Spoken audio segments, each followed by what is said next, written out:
तो आप सभी जानते हैं कि अगर हनुमान जी के भक्त पर जरा सी भी आंच आती है तो उसकी रक्षा करने बजरंग बली जरूर आते हैं। और ऐसा ही कुछ हुआ था अकबर के शासनकाल में। दरअसल अकबर कितना घमंडी था ये तो आप सब जानते ही हैं, और इसी घमंड में चूर होकर उसने एक ऐसी गलती कर दी कि उसे मुंह की खानी पड़ी। एक बार अकबर को पता चला कि उसके राज्य में एक ऐसा व्यक्ति रहता है जिसने मरे हुए इंसान को जिंदा कर दिया है। अब ये बात अकबर को हजम नहीं हुई। उसने तुरंत अपने कुछ सैनिकों को उस व्यक्ति के घर भेजा और उनसे कहा कि जाओ तुरंत उसे मेरे दरबार में हाजिर करो। जब वो मेरे सामने कोई ऐसा चमत्कार करेगा तभी मैं मानूंगा। अकबर के सैनिक अपने मालिक की आज्ञा का पालन करने के लिए उस व्यक्ति के घर पहुंच गए और उससे कहने लगे, चलो तुम्हें बादशाह अकबर ने दरबार में हाजिर होने को कहा है। उस व्यक्ति ने कहा, मेरे बादशाह तो सिर्फ प्रभु राम है और मैं उन्हीं का भक्त हूँ। बाकी मुझे किसी राजा से कोई मतलब नहीं, न उसके दरबार से न ही उसके महल से, इसीलिए मैं तो कहीं नहीं जाऊंगा। आप लोग वापस लौट जाएं। ये बात जब अकबर तक पहुंची तो वो गुस्से से आग बबूला हो गया। उसने कहा, एक साधारण से व्यक्ति में इतनी हिम्मत कहां से आ गई कि वो मेरा आदेश न माने? आखिर कौन है वो और किसके बल पर वो इतना उछल रहा है? बिरबल ने धीरे से अकबर के कान में बताया, वो कोई आम इंसान नहीं बल्कि प्रभु श्री राम के भक्त गोस्वामी तुलसीदास जी हैं। इतना ही नहीं, वो बहुत पहुंचे हुए कवि हैं। बादशाह ने कहा, वो जो भी है उसे तुरंत मेरे सामने बंदी बनाकर लाया जाए। उसने बादशाह के आदेश को ठुकराया है, उसे इस अपराध की सजा तो भुगतनी ही पड़ेगी। अकबर इस बात से बिल्कुल अनजान था कि वो कितनी बड़ी गलती करने जा रहा है। अकबर के सैनिकों ने तुलसीदास जी को जंजीरों से बांधकर अकबर के सामने पेश कर दिया।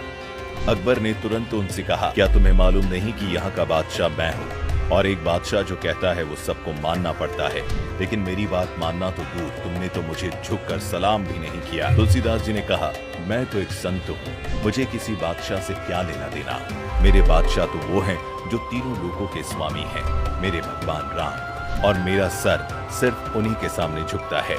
ये सुनते ही अकबर का खून खौल गया। उसने कहा, तुरंत इस मूर्ख को कारागार में डालो, मैं भी तो देखूं इसे बचाने इसके श्री राम कैसे आते हैं। इस पर तुलसीदास जी ने कहा, मुझे बचाने के लिए श्री राम को आने की जरूरत नहीं, इतना छोटा सा काम तो उनके परम भक्त हनुमान जी ही कर देंगे। इस बात से तो मानो अकबर के तन मन में आग लग गई हो।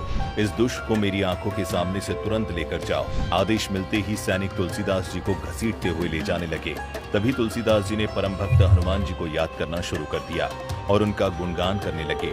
ये देखकर अकबर चौंक गया और बार बार पूछने लगा कि ये क्या बोल रहे हो तुम? लेकिन भक्ति में खोए तुलसीदास जी ने कोई जवाब नहीं दिया।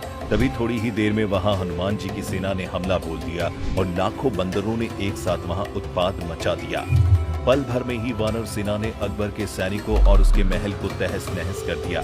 किसी के गले से खून बह रहा था तो किसी का सिर फट गया था। किसी तरह अपनी जान बचाने के लिए अकबर ऊपर गलियारे में जा छुपा।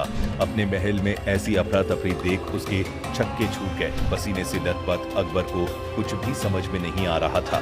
तभी बिरबल ने उससे कहा, बादशाह आप चमत्कार देखना चाहते थे ना, तो देख लीजिए। तुलसीदास जी की रक्षा करने राम भक्त हनुमान जी ने अपनी वानर सेना भेज दी है, जिस वानर सेना ने आपकी और आपके सैनिकों की हालत खराब कर दी है। उसी सेना ने तुलसीदास जी को एक खरोच तक नहीं दी। अगर आप खुद को और अपने महल के इन बंदरों के गुस्से से बचना चाहते हैं तो तुरंत तुलसीदास जी से माफी मांग लें, वरना आपको इन वानरों से कोई नहीं बचा सकता। ये सुनकर अकबर घबरा गया और तुलसीदास जी के सामने हाथ जोड़कर उनसे माफी मांगने लगा। तुलसीदास जी ने कहा, मैं तो अपने भगवान का एक छोटा सा भक्त हूँ, भला मैं आपको क्षमा करने वाला कौन होता हूँ? इसके बाद अकबर ने तुलसीदास जी को पूरे सम्मान के साथ वापस भेज दिया और देखते ही देखते पूरी वानर सेना भी वहां से चली गई। कहते हैं अकबर के दरबार में तुलसीदास जी ने अपनी रक्षा के लिए हनुमान जी की जिस महिमा का बखान किया था उसे ही आज हम सभी हनुमान चालीसा के नाम से जानते हैं। मान्यता है कि बाद में हनुमान जी ने तुलसीदास जी को जब दर्शन दिए तो उनसे कहा था, आपकी ये स्तुति हनुमान चालीसा के नाम से जानी जाएगी और जो भी इस चालीसा को रोज पढ़ेगा उसकी रक्षा के लिए ये राम भक्त हनुमान हमेशा उपस्थित रहेगा। तो दोस्तों, आपको ये वीडियो कैसी लगी हमें जरूर बताएं और साथ ही वीडियो से जुड़े सवाल हमें कमेंट करके पूछना न भूलें।